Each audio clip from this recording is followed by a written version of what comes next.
ബി.ജെ.പിയുടെ ചരിത്രത്തിലെ ഏറ്റവും പ്രായം കുറഞ്ഞ ബി.ജെ.പി ദേശീയ അധ്യക്ഷനായി കഴിഞ്ഞ ദിവസം നിതിൻ നബീൻ ചുമതലയേറ്റു. ഒരുപക്ഷെ ബി.ജെ.പി എന്ന പാർട്ടിയുടെ പ്രായത്തെക്കാളും കുറവാണ് അദ്ദേഹത്തിന്റെ പ്രായം എന്നുള്ളതാണ് കഴിഞ്ഞ ദിവസം മാധ്യമങ്ങളെല്ലാം തന്നെ ഹൈലൈറ്റ് ആയി സൂചിപ്പിച്ച കാര്യമെന്ന് പറയുന്നത്.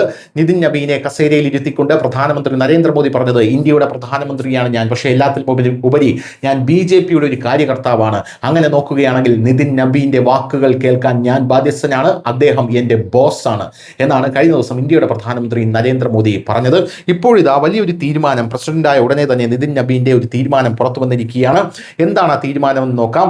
12ാമത് ദേശീയ പ്രസിഡന്റായി ചുമതലയേറ്റ ഉടനെ തന്നെ നിതിൻ നബീൻ പൂർണ്ണ പ്രവർത്തന രംഗത്തിറങ്ങിയതായി കാണാം. ചുമതലയേറ്റ് മണിക്കൂറുകൾക്കുള്ളിൽ വരാനിരിക്കുന്ന തെരഞ്ഞെടുപ്പ് കണക്കിലെടുത്ത് മുതിർന്ന നേതാക്കളെ നിയമിച്ചുകൊണ്ട് അദ്ദേഹം അടിയന്തര തീരുമാനങ്ങളാണ് എടുത്തിരിക്കുന്നത്. ബി.ജെ.പി ദേശീയ പ്രസിഡന്റായി നിതിൻ നബീൻ ചുമതലയേറ്റു, നിരവധി തീരുമാനങ്ങൾ എടുത്തു. അവരിൽ മുതിർന്ന നേതാവായിട്ടുള്ള വിനോദ് താവഡയെ കേരള നിയമസഭാ തിരഞ്ഞെടുപ്പ് ചുമതലക്കാരനായും ഛത്തീസ്ഗഡ് മേയർ തിരഞ്ഞെടുപ്പിന്റെ നിരീക്ഷകനായും അദ്ദേഹം നിയമിച്ചു. അദ്ദേഹത്തോടൊപ്പം സഹചുമതലയായി ശോഭ കരന്തലജയും നിയമിച്ചിരിക്കുന്നു റിപ്പോർട്ട് പുറത്തുവരുന്നു. തെലങ്കാന മുനിസിപ്പൽ തദ്ദേശ സ്വയംഭരണ സ്ഥാപന തിരഞ്ഞെടുപ്പ് ചുമതലയായി ആശിഷ് ഷലാറിനെയും അശോക് പർണാമിയും ശേഖ ശർമ്മയും സഹചുമതലക്കാരായും നിയമിച്ചതായി ബി.ജെ.പി ദേശീയ ജനറൽ സെക്രട്ടറി അരുൺ സിംഗ് പുറപ്പെടുവിച്ച ഉത്തരവിൽ പറയുന്നു. ഗ്രേറ്റർ ബാംഗ്ലൂരു സിവിക് തിരഞ്ഞെടുപ്പിന്റെ ചുമതലയായി മുതിർന്ന നേതാവ് റാം മാധവനെയും സതീഷ് പൂനിയ, സഞ്ജയ് ഉപാധ്യായ എന്നിവരെയും സഹചുമതലക്കാരായി നിയമിച്ചു എന്ന റിപ്പോർട്ടുകളാണ് ഇപ്പോൾ ലഭിക്കുന്നത്. News desk Malayalam.